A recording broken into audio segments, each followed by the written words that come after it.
This is what is called a chulpa tower at Silustani near Lake Titicaca. It was built by the Wari culture prior to the arrival of the Inca, and this is where someone or several people were buried because we found bones inside. However, this above is another chulpa tower. Conventional archaeology says that this was built after by the Inca culture.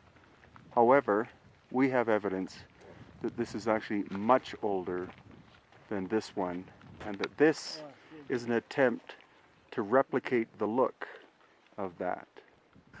So what we're going to see is this is one of many places where conventional archaeology has got the entire story backwards and wrong. Because what we are witnessing is the finest construction, is the oldest, the more recent is the more primitive. Whereas conventional archaeology teaches us in history that we are a evolving being going solely from the primitive to the advanced. But the true fact is that societies rise, societies fall. Rise again and fall. Technology is learned, it is enhanced, then it collapses. As the society collapses, the knowledge disappears and is sometimes So Peter's going to show us what happens when you move a compass away from the building.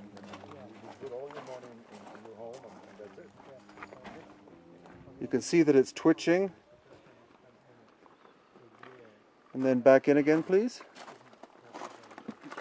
So there definitely seems to be a magnetic anomaly of some kind going on here, suggesting that these towers were not funeral towers, but they had an energetic function. So what you're looking at is a chulpa tower where half of it has been removed.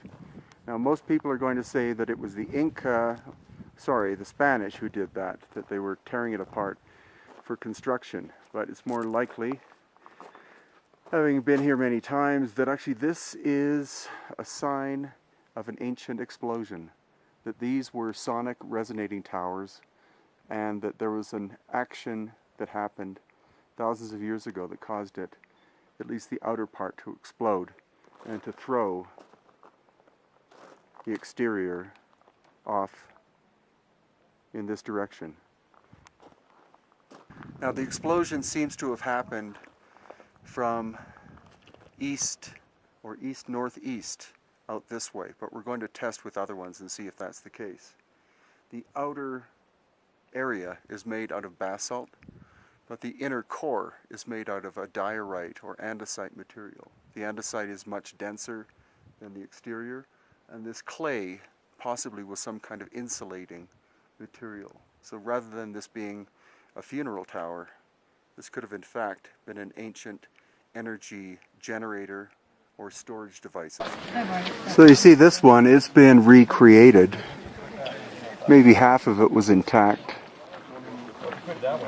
And so foolishly they've added this clay to fill in. This was done 2 years ago. But the cracks are evidence of something more than simply weight on top of weight.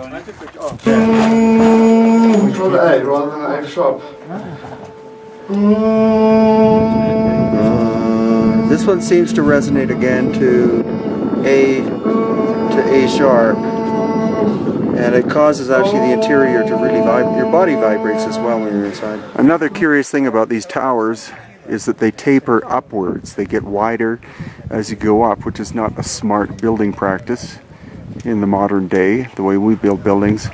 Also the band that's around it, and you can see at the very top the way that it curves in. Oops, like that. So Christopher Dunn, the engineer, has a theory that these possibly were like pipes, or that the energy or sound was coming upwards. And his idea, I believe, is that these were actual earthquake or energy relieving chambers to reduce the chance of. So Charles, you were inside one of these, actually this one on the right. And can you tell me what was happening with the dowsing rods that were in there with you? Maxine was using the dowsing rods, and it was spinning in a clockwise direction, not too fast and not too slow. There was 3 of us trying different tones while we were in there. Inside, there's almost like a spiral rock protrusion of stairway leading to the top, or almost to the top, and it looks like there's a square hatch right in the middle at the top. And so that much of it must be hollow, or there must be something in there, because I mean it looks like a stone door. It's a door, square door. Okay. Yeah. Great. So what you're looking at now is the debris field from a massive square one, which is here. So again, it's unlikely that this was manually taken apart, but could have been the result of a massive explosion in the distant past. If these were energy structures, capacitors, or generators, the system could have overloaded at some point, and then the whole thing, or the whole series, exploded to different degrees.